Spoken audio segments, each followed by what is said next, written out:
Hi, welcome to the channel. Welcome back if you're a current subscriber. Today I'm analyzing the body language of Emma Watson, and I have a few things I want to preface this with. I will not get political in this, but this is a response from Emma Watson to J.K. Rowling, the author of Harry Potter, of course. And it does get political, but I am not going to insert my own political opinions in this. I will say that the feud between the two is around something political, around their individual political views, where Emma Watson believes that people should have transgender rights, and those people should be able to say they are who they say they are. And J.K. Rowling believes that scientifically there are two genders, and that is that. So that has been an ongoing feud since the early, I believe it started in 2020. And that's what they're both responding to at this point. And Emma Watson does such in a roundabout way in this very interview. So I'm not going to insert my own political opinions in this, but that is what they are feuding over. Let's get started. I can't do this. This is way too hard. Living with myself and my own thoughts is going to try. This is unbearable. I can't do this. That was a really big learning, and one I have to remember all the time is like, as a perfectionist, which again is a kind of violence on yourself, I would try to like shame and blame myself into and like kind of shake myself up and give myself these kinds of like talkings to make myself do stuff. And sometimes, to be honest with you, they work in the short term, and in the long term, they fail you miserably. Like they just do not work. The only way that I have learned to change my patterns, to show up for myself better, to change in the ways I want to change and grow, is to be loving towards myself.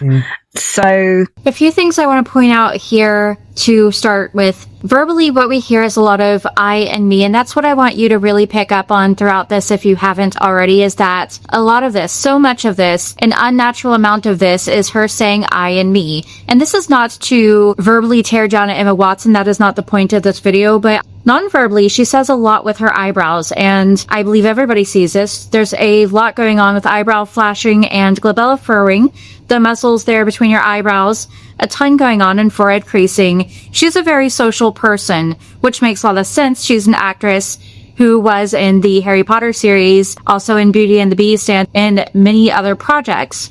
So it's pretty natural for her to be a social person, and that's etched right there across her forehead and in her eyebrows. That's how she emphasizes. She interestingly does not use her hands the way I am. She does not illustrate the way I am, but is very much in the movements of her body. So while in some cases, this lack of illustrators there could indicate deception, what we're seeing is just the baseline of Emma Watson, and she doesn't use illustrators. She doesn't speak with her hands. She speaks with her eyebrows. So anytime we might see a lack of that, any indication there's stillness there in her eyebrows and forehead creasing, that veers away from baseline, and something else could be happening there, and we would have to look at other clusters of behavior. But definitely stillness of the eyebrows, when otherwise she specifically uses her eyebrows a lot and has all of that forehead creasing there to emphasize what she's saying. Now, I also pick up on where and when the eyebrow flashes are and where and when the downward glabella furrowing is. And what we see is her mention that she's a bit of a perfectionist. You'll hear her say that in this interview. And the glabella furrows downwards. She says she has to give herself talkings to. Again, the glabella furrows downwards. But then she says things that are more in favor of her, and her eyebrows go up. Now, this doesn't indicate narcissism itself, but could be an indication along, again, with other clusters of behaviors. So when we see the raising of eyebrows there, any eyebrow flashes or raising of eyebrows and forehead creasing, genuine joy around things that are in the affirmative of her aren't necessarily that she's narcissistic. Other people also would not like having to scold themselves, any critique of themselves, and they would be more uplifted by the idea of things that are more positive towards them. So again, that itself is not necessarily an indication that she is narcissistic. But verbally what she expresses is I, me, myself.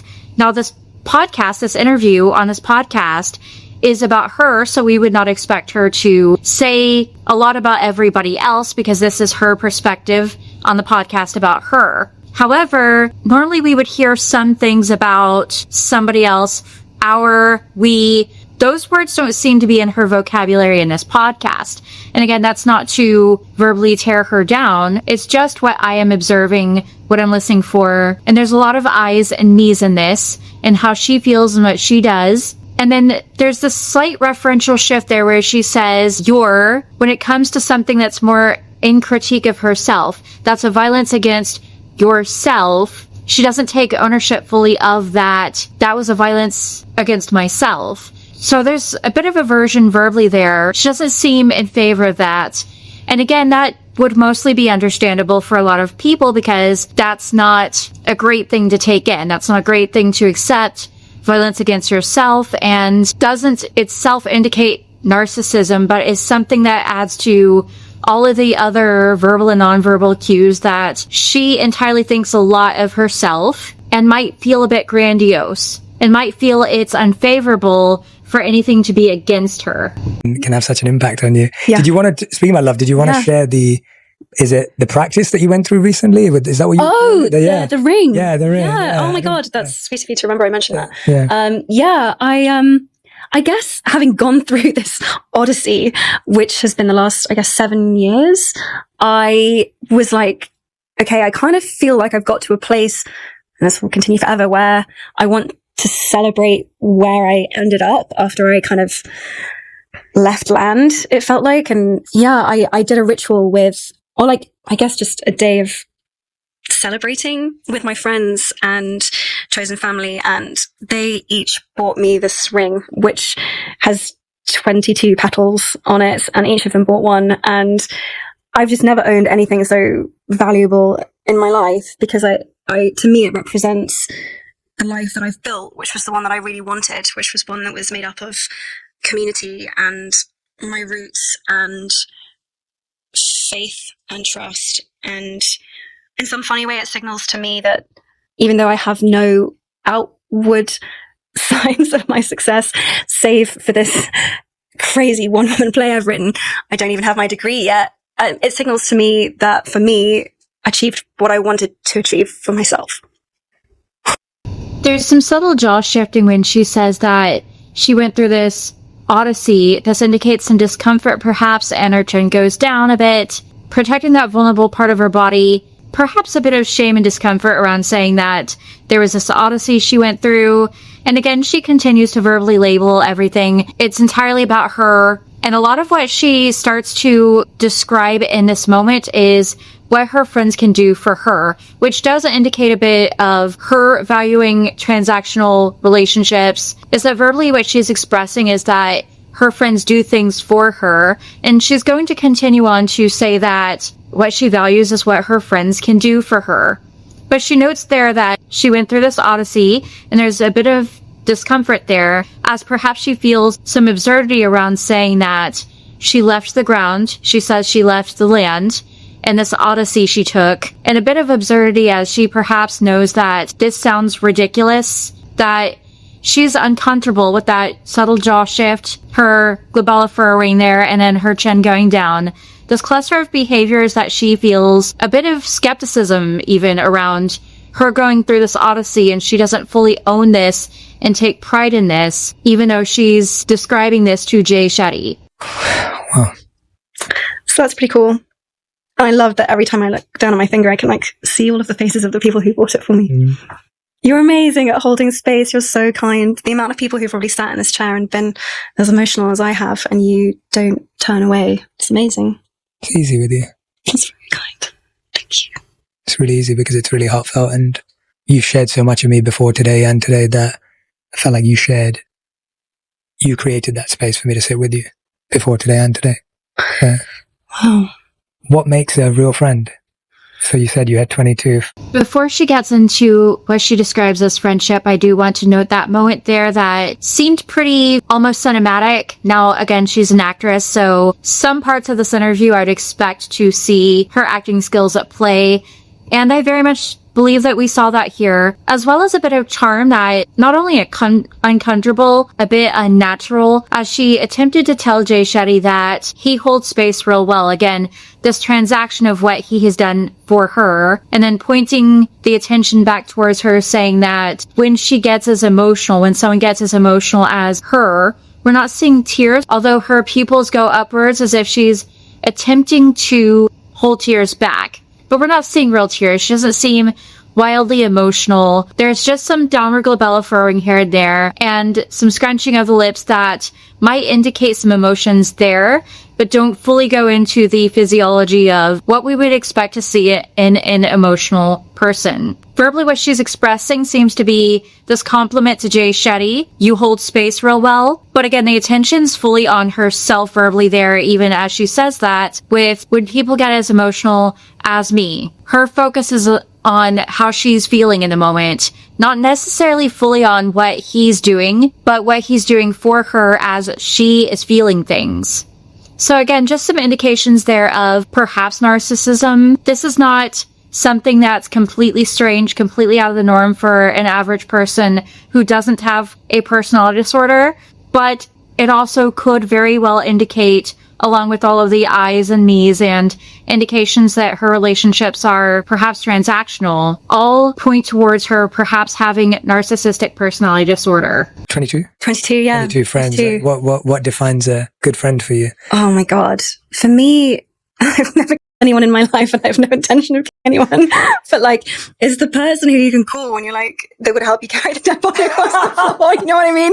You're like, the person you call, you're like, I think I've done this thing and I need you to like either tell me I'm crazy or tell me I'm not crazy or tell me the truth or help me fix it, or I don't know. That I think it's like the people that, God, it's the people that you just like do not have to have airs and graces with, and who you can just be like, this just happened and it's such a disaster. And yeah, and I don't know, people I think also who can handle your truths, your real truths and vulnerabilities like they're sacred and with care. I think that's been very important for me, because I think maybe part of my bravado is I'll make a joke of, or I'll be brave about things I don't feel very brave about.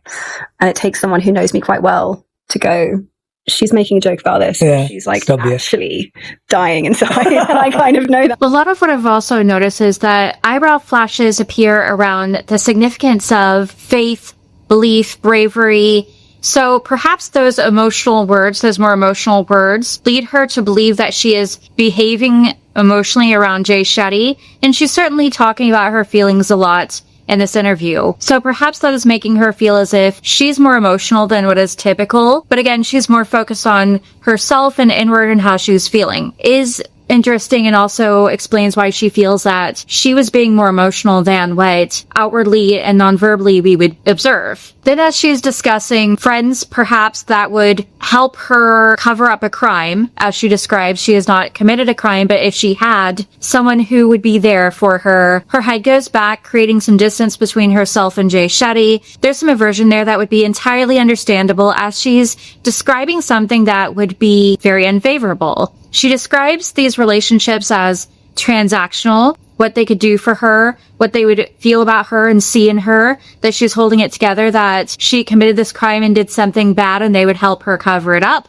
So very transactional, which is more narcissistic. However, in this moment, she doesn't fully take ownership over this particular bit. She says that you could call, your friends would say, you not taking full ownership. There's that referential shift there, as perhaps this isn't something that has happened, but at the same time, it is transactional, and she does loop that back around to, that's important to me. There are some narcissistic traits sprinkled in within this very moment where she's describing relationships as what people could do for her.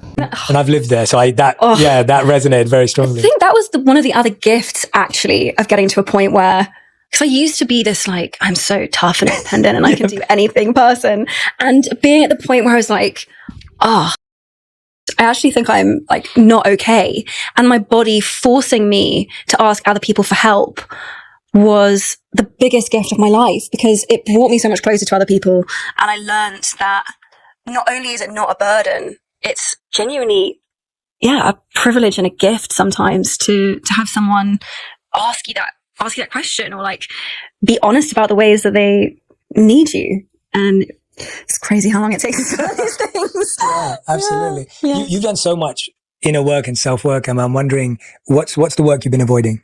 Here she says that it's essentially a gift to have people that she could ask for help. When she says the word help, she looks at Jay Shetty and everything non-verbally disappears. No eyebrow raising, no forehead creasing, nothing going on there. That perhaps this is something she expected some sort of reaction out of Jay Shetty. She expected him to react in some way. The blink rate, all emotion just completely disappears there. She says help, and it's a very subtle, brief moment.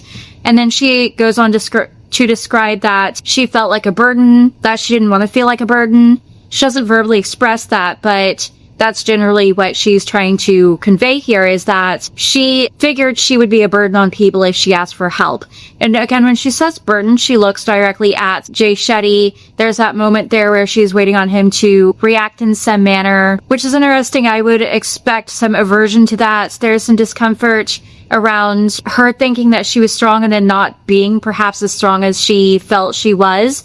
And there's literal wiping of the mouth, some indications of discomfort and stress there. So just a varying way of baseline that doesn't seem to be based on her environment. It could be, but her looking away, her turning away, that direct aversion there to she wasn't as strong as she figured she was, indicates that she perhaps does not like being seen as weak. And then she verbally confirms that, with her indicating, even though it's a gift now, and the eyebrow flashing around, this is a gift, and the forehead creasing, this emphasis and significance around this being a really good thing for her to have people to turn to. And then her verbally confirming that she felt like she might burden these people. And this generally seems like something that a narcissist would not feel and believe, and indicate that they're weaker than they thought they were, that they have to turn to people and lean on people. But again, this becomes transactional and about how she feels, and not as much around her being a burden to people, but about how she feels like she's a burden to people. And she doesn't verbally express that there's this real fear about this, but some uplifting of features when she says that it's a gift. She has these people to lean on. What's the work you've been putting off? Wow. I think it's probably something around now tying it all together. I think in some ways me being here today is me trying to do the piece I've been avoiding, maybe, which is like, okay, you know you want to show up as a full integrated whole self and not compartmentalize and split and fragment yourself in a way that keeps you safe. And that compartmentalization did keep me safe and felt very necessary for a long time, because I was trying to keep some walls up where I could nurture myself and learn and grow and then be ready to share those pieces. But I think it's probably figuring out how to avoid the pieces that I know aren't good for me and that are genuinely just toxic, but to have the courage to show up now in whatever form that is, and trust again, whether that's a person or... Interestingly, those illustrators emphasizing with her hands in relation to what she's saying appear when she starts to speak about fragmentation of herself, her not being this whole person, which it begins to become apparent that what she values is strength, belief, people who will help her through things, being seen as a whole person, someone who's independent, and someone who could very much achieve things on her own. Verbally, what she expresses is that she's had to learn over time that she's not that person that she thought she was, that she actually needed the help, whether she liked it or not, and that it's a gift to have these people around her that would see her feelings, see her emotions, and be able to help her through that without her feeling like a burden. Interestingly, this also, I believe, ties into her activism. While that may help some people, she gets to stand up for and recognize that she is someone who can make something out of herself on her own, because perhaps in the past other people were saying that she is who she is because of someone else. And that might be a trigger point for her, a pain point for her, that even allows her to step up into a role that defends the rights of others who are saying they are who they are, because she perhaps was not capable of saying, I am who I am because of me, of what I achieve and what I do, instead of what everyone else was saying, I'm not sure, this is just my belief, what other people were saying about how she is who she is because of J.K. Rowling, who created the part of Hermione Granger. She was cast as Hermione Granger and perhaps does not feel like she's capable of saying she is who she is because of herself instead of because of another person. Hopefully that makes sense. I'm being a little more rambly today, but this is my belief based on what I'm observing and seeing. And there's some real shame and aversion around her believing that there's this violence against herself, her having to tell herself off and scold herself basically, and her being a perfectionist, her having to recognize that she's not the strong, independent person that she once believed she was and truly wanted to be, and some aversion to her not being this solid, independent, whole person on her own, but needing all of those people, and then her saying that she would like to avoid the toxic parts. Who wouldn't? But that she would like to avoid these toxic parts in people, subtly indicating perhaps that she believes J.K. Rowling is toxic, and that's perhaps something she has even said during their years-long feud, that J.K. Rowling was a toxic person and that's parts of her that she would like to avoid, things she's avoiding and work she's avoiding. That's my belief, and again, a lot of what is etched on her non-verbally is that she's a very social person, with the forehead creasing, the eyebrow flashing, the emphasis around everything with her eyebrows, until it comes to fragmentation of self. And then she starts to illustrate, as I do, with her hands. She starts to speak with her hands. And we see all of that appear, really emphasizing that she wasn't this whole person that she once valued and thought herself to be. I'm going to end this here. Please let me know your thoughts in the comments section. Please hit the like button. Please subscribe. Thank you for watching.